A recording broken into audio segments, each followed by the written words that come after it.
कपड़े धोने वाली बहू। शादी के पहले से ही विभा को कपड़े धोने का बड़ा शौक था। कभी नल के नीचे तो कभी तालाब के पास। अरे मेरी नीली वाली लुंगी नहीं दिख रही है। विभा की अम्मा, कहाँ रखी है लुंगी? अरे वो तो विभा ने परसों ही धोकर रखी थी आपकी अलमारी में, देखो वहीं होगी। वो ना मैंने आज धो दी, मुझे लगा कि गंदी हो गई होगी। अरे कैसे गंदी हो गई थी? उसे तो मैंने पहना भी नहीं। हे भगवान, इस लड़की के कपड़े धोने की आदत से परेशान हो गया हूँ मैं। जितना तो घर में राशन नहीं आता, उससे कहीं ज्यादा डिटर्जेंट पाउडर का खर्चा है।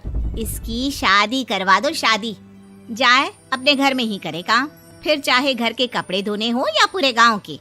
हाँ ठीक बोल रही हूँ, देखता हूँ मैं कोई लड़का। वो दिन भी आ जाता है जब विभा को देखने लड़के वाले आ जाते हैं। लड़की मुझे अच्छी लगी। होने वाली सास कहती है, बेटी अगर कुछ पूछना है तो पूछ लो। वैसे तो हमारी लड़की बहुत ही शर्मीली है, जो बोल दो वो मान लेती है, इसे क्या पूछना होगा। अरे कैसी बात कर रही हो माँ, मुझे इन लोगों के घर रहना है, सवाल तो कई है। हाँ हाँ बेटा, पूछ लो ना, क्या पूछना है। आप लोगों के घर कपड़े कौन धोता है? सास का मुंह बन जाता है। देखो, अगर तुम ये कहना चाहती हो कि तुम्हें कपड़े धोने नहीं आते तो सुन लो, कपड़े मैं ही धोती हूँ, लेकिन तुम्हारे आ जाने के बाद मैं रुमाल तक नहीं धोऊंगी। अरे चुप रहना भाग्यवान, बहू बेचारी घर आई नहीं, उसे डराना शुरू कर दिया।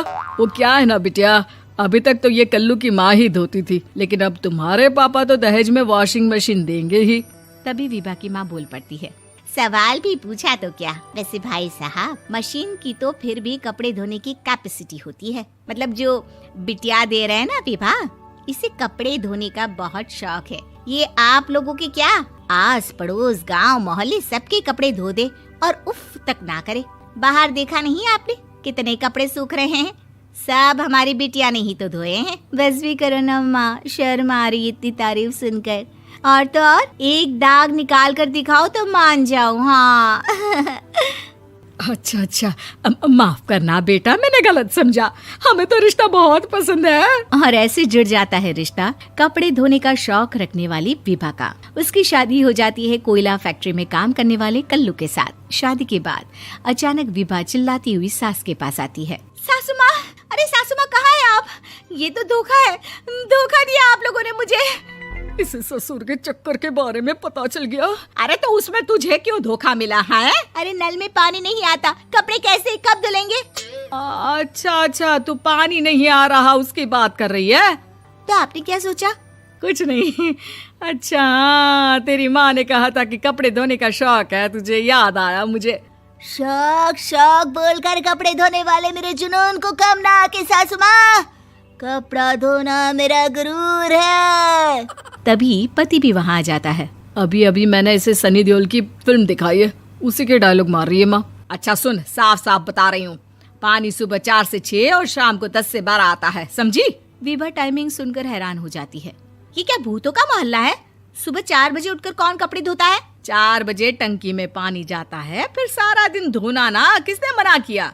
अरे कैसी बात कर रही हैं? 200 लीटर की टंकी में कितने कपड़े धो लूंगी मैं? सुबह ही उठ जाऊंगी मैं। अब क्या था, विभा सुबह 4 से लेकर रात के 12 बजे तक कपड़े ही धोती रहती। एक रोज सास पड़ोस से निकलकर कहीं जा रही होती है कि साथ वाली कहती है, हाँ कल्लू की माँ, जरा ये बताओ कि 2 साड़ी है, 2 ब्लाउज और एक पेटीकोट और एक नाड़े वाला लंबा कच्छा। हाँ तो? अरे तो क्या, कितना लोगी धुलाई ये बताओ। धोबन दिख रहे हैं हम क्या? हमारे पति सरकारी नौकरी से अभी रिटायर हुए हैं और बेटा सुपरवाइजर है कोयला फैक्ट्री में। धोबन समझ रखा है हमें? हाय रे कल्लू की अम्मा, माफ कर दो, वो तो मोहल्ले में यही सब बता रहे थे कि तुमने बहू को कपड़ा धुलवाने के काम में लगा दिया है। सास को पड़ोसन की बात सुनकर गुस्सा आ जाता है। वो घर पहुंचती है जहां घर के बाहर ही इतने सारे कपड़े सूख रहे होते हैं जितने कि किसी धोबन के घर पर। अरे ओ कल्लू की दुल्हन, बाहर निकल।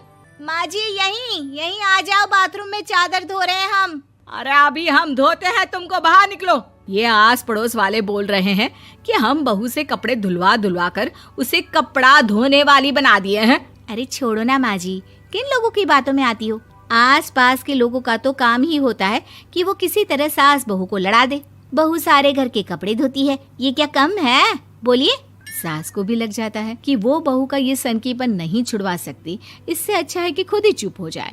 एक रोज सास और बहू मंदिर जाते हैं, जहाँ सास की साड़ी वहाँ खड़ी भीख मांगने वाली से मिलती है। माँ जी क्या बात है, आपकी साड़ी उस भिखारन से कितनी मिल रही है ना? हाँ हाँ, देखो तो दोनों की साड़ी मिल रही है। क्या बात है कल्लू की अम्मा, तुम खुद को तो अफसर की बीवी बताती हो और ऐसी सिंपल सी प्लेन साड़ी पहनकर घूमती हो। सिंपल और प्लेन नहीं है ये साड़ी। तो क्या सोने के धागे से फूल बने हैं? कुछ भी सासू माँ, कुछ भी। हाँ, बने थे इस साड़ी में सोने के धागे से फूल। मेरे पति लेकर आए थे मद्रास से स्पेशली मेरे लिए 10,000 की। ताहे भाई साहब इस भिखारन के लिए भी सेम टू सेम साड़ी लेकर आए होंगे 10,000 की।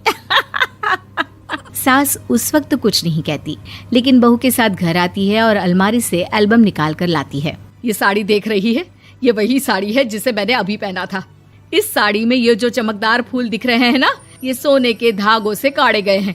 लेकिन तू लोकल वॉशिंग मशीन ब्रश से घिस घिस कर सारे फूलों को निकाल कर साड़ी प्लेन कर दी।